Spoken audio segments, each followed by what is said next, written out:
কোনো বই পড়েছেন K2, আবার কখনো কোনো বই পড়েছেন নন্দা দেবী। আপনি কনফিউজ, তাই তো? সলমান খান কি মনে করে বা কি দাবি করে না, সলমান খান মনে করে বা দাবি করে ঐশ্বর্য রায় সলমান খানের, কিন্তু বাস্তবে ঐশ্বর্য রায় কার? শাহরুখ খানের মিসেসের নাম কি?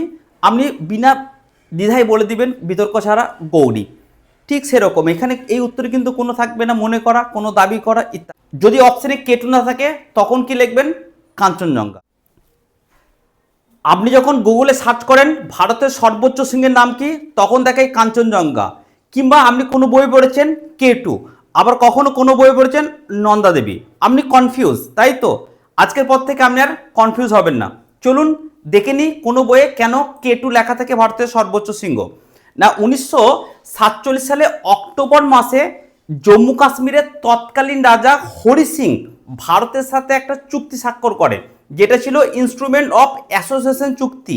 সেই চুক্তি অনুযায়ী সমগ্র জম্মু কাশ্মীর ছিল ভারতের অংশ। এরপরে বর্তমানে যে K2 আছে সেই K2টা আছে কোথায়? POK, অর্থাৎ পাকিস্তান অকুপাইড কাশ্মীরের বালুচিস্তান গিলগিট সীমান্তে। এই সীমান্তটা 1947 সালে কিন্তু তৎকালীন জম্মু কাশ্মীরের অংশ ছিল। সেই হিসেবে ভারত সরকার মনে করে এই K2 বা POK আমাদের অংশ।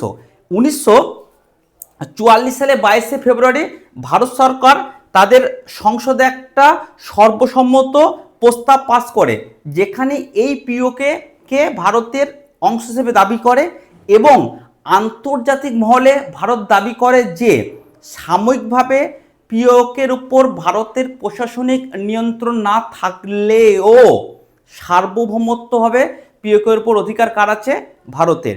তাই সার্ভে অফ ইন্ডিয়া যে সমস্ত মানচিত্র প্রকাশ করে সেখানে কিন্তু ভারতের সর্বোচ্চ শৃঙ্গ উল্লেখ করা থাকে K2। এবার চলুন ইন্টারন্যাশনাল অ্যাটলাস বা এনসাইক্লোপিডিয়া বা গুগল, সেখানে সার্চ করলে সেখানে দেখা যায় কাঞ্চনজঙ্ঘা দেখাচ্ছে। কেন?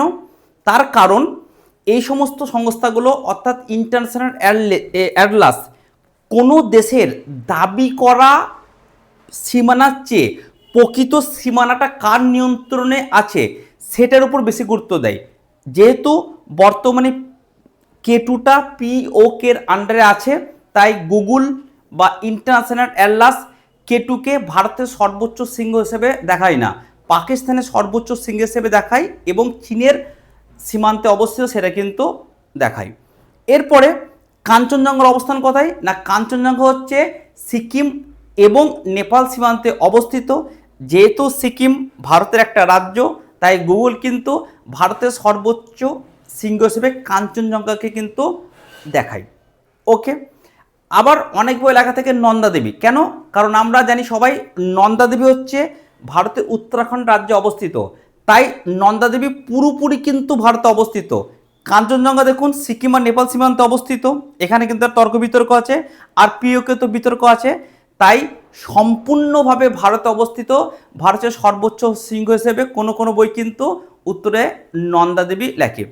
ঠিক যেমন দেখুন সলমান খান কি মনে করে বা কি দাবি করে না, সলমান খান মনে করে বা দাবি করে ঐশ্বর্য রায় সলমান খানের, কিন্তু বাস্তবে ঐশ্বর্য রায় কার? অভিষেক বচ্চনের। আবার রেখা কিন্তু মনে করে বা দাবি করে মনে মনে অমিতাভ বচ্চন হচ্ছে রেখার, কিন্তু বাস্তবে অমিতাভ বচ্চন কার? জয়া বচ্চনের, তাই তো? ঠিক সেরকম ভারত সরকার মনে করে বা দাবি করে যে POK ভারত সরকারের, তাই ভারত সরকার কিন্তু K2কে ভারতের সর্বোচ্চ শৃঙ্গ হিসেবে উল্লেখ করে। কিন্তু আমাদের ইন্টারন্যাশনাল অ্যাটলাস এই মনে করার উপর কিন্তু গুরুত্ব দেয় না, তারা প্রকৃত নিয়ন্ত্রণ কার হাতে আছে সেটা মনে করে। তাই এই অভিষেক বচ্চন এবং জয়া বচ্চনের তত্ত্বটাই মেনে নিয়ে গুগল কি লেখে? কাঞ্চনজঙ্ঘা হচ্ছে ভারতের সর্বোচ্চ শৃঙ্গ। এবার আমরা যদি জিজ্ঞেস করা হয় শাহরুখ খানের মিসেসের নাম কি, আপনি বিনা দ্বিধায় বলে দিবেন বিতর্ক ছাড়া গৌরী। ঠিক সেরকম এখানে এই উত্তরে কিন্তু কোনো থাকবে না মনে করা, কোনো দাবি করা ইত্যাদি। ঠিক সেরকম যদি বলে ভারতে অবস্থিত ভারতের সর্বোচ্চ শৃঙ্গের নাম কি, তখন চোখ বন্ধ করে বলে দেবেন নন্দা দেবী। এই উত্তরে না আছে কোনো মনে করা, না আছে কোনো বিতর্ক। এবার পরীক্ষায় যদি কোশ্চেন পড়ে ভারতের সর্বোচ্চ শৃঙ্গের নাম কি, আমরা উত্তর কি লিখবেন? K2। যদি অপশনে K2 না থাকে তখন কি লিখবেন? কাঞ্চনজঙ্ঘা। আবার যে কোশ্চেন পড়ে ভারতের প্রশাসনিক নিয়ন্ত্রণে থাকা ভারতের সর্বোচ্চ শৃঙ্গের নাম কি, তখন অবশ্যই লিখবেন কাঞ্চনজঙ্ঘা।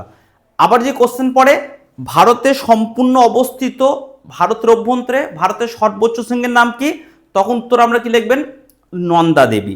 আবার যে এরকম কোশ্চেন পড়ে the highest peak of Himalayan range on India, তখন আপনি কি লিখবেন উত্তর হবে কাঞ্চনজঙ্ঘা, কারণ কেটু কিন্তু হিমালয়ের অংশ নয়। আবার যে এরকম কোশ্চেন পড়ে highest peak of Karakoram range of India, তখন কিন্তু উত্তর হয়ে যাবে কি কেটু।